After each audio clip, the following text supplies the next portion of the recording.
السلام علیکم ورحمۃ اللہ وبرکاتہ۔ تمام سامعین، آپ امید خیریت سے ہوں گے۔ اللہ تبارک و تعالیٰ آپ کی زندگیوں میں برکت ڈالے، اللہ تبارک و تعالیٰ آپ کو عافیت سے رکھے۔ میں آپ کے ساتھ اس چینل میں حاضر ہوں۔ یہ میرے چینل کی پہلی ویڈیو ہے۔ یہ چینل بنانے کا مقصد میں آپ کو بتا دوں کہ کس لیے، کیا سوچ کر یہ میں چینل بنا رہا ہوں۔ تو میں اس کے لیے ایک حدیث پاک حدیث نبوی وہ کوٹ کرنا چاہتا ہوں۔ حضور اکرم صلی اللہ علیہ وسلم کی حدیث پاک کا مفہوم ہے کہ تم میں سے بہترین شخص وہ ہے جو دوسروں کو نفع پہنچاتے ہیں۔ اور اس کے بعد اقبال رحمہ اللہ کا ایک شعر بھی مجھے یاد ہے کہ اپنے لیے تو سب ہی جیتے ہیں اس جہاں میں، ہے زندگی کا مقصد اوروں کے کام آنا۔ یعنی بہترین انسان وہ ہے جو دوسروں کے کام آ گیا، جو دوسروں کے لیے نفع سوچتے ہیں۔ تو اللہ تبارک و تعالیٰ اس انسان سے بہت خوش ہوتے ہیں جو دوسروں کے لیے نفع سوچتے ہیں۔ دنیا کی میں ہر شخص یہ چاہتا ہے میں کامیاب ہو جاؤں، دوسرے بھائی کے لیے نہیں سوچتا۔ آپ نے ایک واقعہ سنا ہوگا اس میں کہ حضرت جبرائیل علیہ السلام کو اللہ تبارک و تعالیٰ حکم کرتے ہیں جائیں اور فلاں بستی کو، اور اس بستی میں جا کر آپ اللہ کا عذاب اس بستی کو دلا دیں، وہاں جائیں اور پہاڑ اٹھائیں اور اس بستی والوں پر پھینک دیں۔ حضرت جبرائیل علیہ السلام اس بستی میں جاتے ہیں اور جا کے وہاں پر دیکھتے ہیں تو ایک بندہ ہمتن گوش اللہ تبارک و تعالیٰ کا ذکر کر رہے۔ وہ یعنی آنکھ کے چپکنے تک بھی اتنا وقت بھی نہیں ہوا کہ جتنے میں ایک آنکھ بند ہو کر کھلتی ہے کہ اللہ کی یاد سے غافل ہو۔ وہ واپس اللہ تبارک و تعالیٰ کے پاس آتے ہیں اور فرماتے ہیں یا اللہ، وہاں ایک ایسا بندہ ہے کہ جو تو 24 گھنٹے ایک سیکنڈ کے لیے بھی جس کی توجہ آپ کے ذکر سے خالی نہیں گئی۔ تو اللہ تبارک و تعالیٰ کہتے ہیں کہ اس بندے کو پہلے تباہ کرو، پھر باقی بستی والوں کو تباہ کرے۔ پوچھتے ہیں ایسا کیوں؟ تو اللہ تبارک و تعالیٰ فرماتے ہیں کہ اس کو اپنا فائدہ تھا، اپنی فکر تو تھی، وہ اتنا بخیل تھا کہ اس نے اللہ اور اللہ کے دین کی محنت اور دوسروں کو فائدہ نہیں دیا۔ اپنے لیے جینے کا اس کو کوئی فائدہ نہیں ہے، اس نے بخیلی کی ہے۔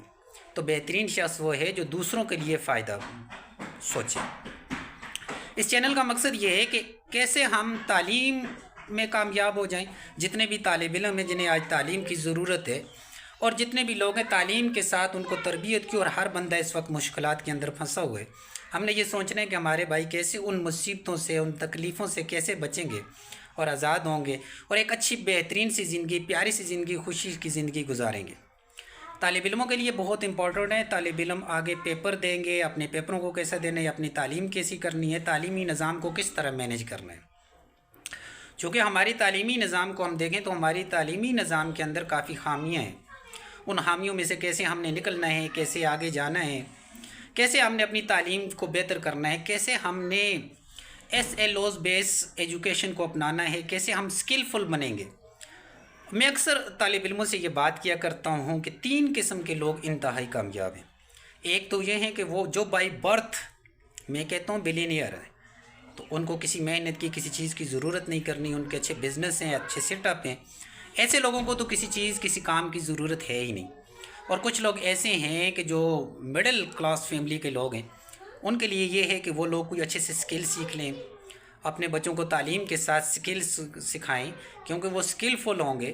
ایک بندہ اس کو ٹیلر کا کام آتا ہے، کوئی مکینکس ہے، کوئی موبائل میکر ہے، یا کسی بھی طرح کا کوئی اس کے پاس سکلز ہے، تو وہ اپنے سکلز کے ذریعے اپنی ارننگ کر سکتے ہیں، اپنی زندگی کو آسان گزار سکتے ہیں معاشی لحاظ سے۔ اگر اس بندے کے پاس سکل ہے تو وہ بندہ آگے جائے گا۔ اس کے ساتھ تعلیم کے ساتھ تربیت، تعلیمی معیار کو بہتر بنانا، یہ ساری چیزوں کے لیے اس چینل کا انتخاب کیا گیا۔ آپ اپنے بچوں کے لیے، سب کے لیے یہ چینل کو آگے شیئر کریں تاکہ لوگ اس سے سنیں اور اس سے مزید استفادہ حاصل کریں۔ اب چونکہ بچوں کی ذہنی سطح پر یہ بات کر دی جائے، چونکہ بچوں کے ساتھ ہمارا واسطہ جب پڑھتے ہیں تو ہم ان سے پوچھتے ہیں کہ آپ کو زندگی کے اندر کیا مسائل پیش آتے ہیں۔ تو بچے مختلف طرح کے وسائل، ان کو مختلف طرح کی چیزوں کی ضرورت ہوتی ہے۔ ایک ٹرائنگل ہم یہ بناتے ہیں کہ بچہ ہو گیا، والدین ہو گیا اور اساتذہ ہو گیا، ان کے درمیان ٹرائنگل ہے۔ اور ایک ٹرائنگل گھر میں ایسی ہوتی ہے، ماں، باپ اور بچہ۔ ان تین جو ہوتے ہیں یہ مل کر ایک ٹرائنگل بنتی ہے۔ اگر یہ ٹرائنگل آپس میں بہتر ہوگی، بچے کے اور والدین کے، ان کی والدہ کے ساتھ کمیونیکیشن اچھی ہوگی، تو بچے پہ ڈیفینیٹلی گڈ افیکٹ آئے گا۔ یہ ٹرائنگل کو مینیج کرنا بڑا ضروری ہے۔ اور بہت سی ایسی باتیں ہوتی ہیں ہم اپنے بچے کی ذہنیت کو، نفسیات کو سمجھ نہیں جا سکتے۔ اب کسی بچے سے ایک دن پوچھیں جی، وہ کہتے ہیں جی میں آج اسکول نہیں جا رہا، تو ہم لوگ اس کے پیچھے غصہ کرتے ہیں، اسٹک اٹھا لیتے ہیں کہ جی نہیں نہیں آپ نے اسکول جانا ہے، آپ پڑھو گے، بائی فورس ہم ان کو بھیج دیں۔ لیکن ہم نے کبھی بچے کے مسائل یہ نہیں پوچھے کہ آج بچہ اسکول نہیں جا رہا تو کیوں نہیں جا رہا، اصل وجہ کیا ہے۔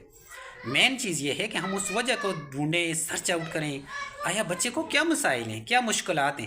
وہ مشکلات اگر ہم بچے کی حل کر لیں گے تو بچہ خوشی سے اسکول جائے گا اور اسکول میں جا کے پڑھے گا۔ پھر دوسری بات یہ ہوتی ہے کہ جب ہمارا ایجوکیشن سسٹم ہوتا ہے تو ہم اپنے بچے کو کانفیڈنس دیں۔ ہمارے بچے کی کانفیڈنس کا بڑا مسئلہ ہوتا ہے، ہمارے بچوں کو ہم لکھنے پہ لگا لیتے ہیں، ہاں جی لکھیں، لیکن اب وہ کریٹو نہیں لکھ سکتے۔ اب دیکھیں کتنے انٹرویوز ہوتے ہیں، وہاں پر ایک پیجز انگلش میں ایک صفحہ بچے نہیں لکھ سکتے۔ یہ جو انٹرویو کے لیے لڑکے آتے ہیں تو انہیں ایک صفحہ انگلش میں لکھنا آ جائے تو وہ اس کو اپنے الفاظ میں لکھ کے نہیں بتا سکتے۔ یہ بڑی کمیاں ہیں، ان کمیوں کو کیسے حل کیا جائے۔ آگے پیپر ہوتے ہیں تو بچے پیپر کو کیسے اٹیمپٹ کریں، پیپر پریزنٹیشن کیسے کریں، یہ ساری چیزیں 1 بائی 1 ویڈیو میں انشاءاللہ میں آپ کے ساتھ شیئر کروں گا۔ آپ میرے چینل کو سبسکرائب کریں، آگے دوسروں کو بھیجیں۔ انشاءاللہ ہر سنڈے کو میری کوشش یہ رہے گی کہ آپ کے لیے نئی نئی چیزوں سے آپ کے ساتھ حاضر ہوں۔ تب تک کے لیے آپ سے اجازت چاہتا ہوں۔ جزاکم اللہ، السلام علیکم ورحمۃ اللہ وبرکاتہ۔ سدا خوش رہیں، اپنی دعاؤں میں مجھے یاد رکھیے گا۔ جزاک اللہ، پاکستان زندہ باد۔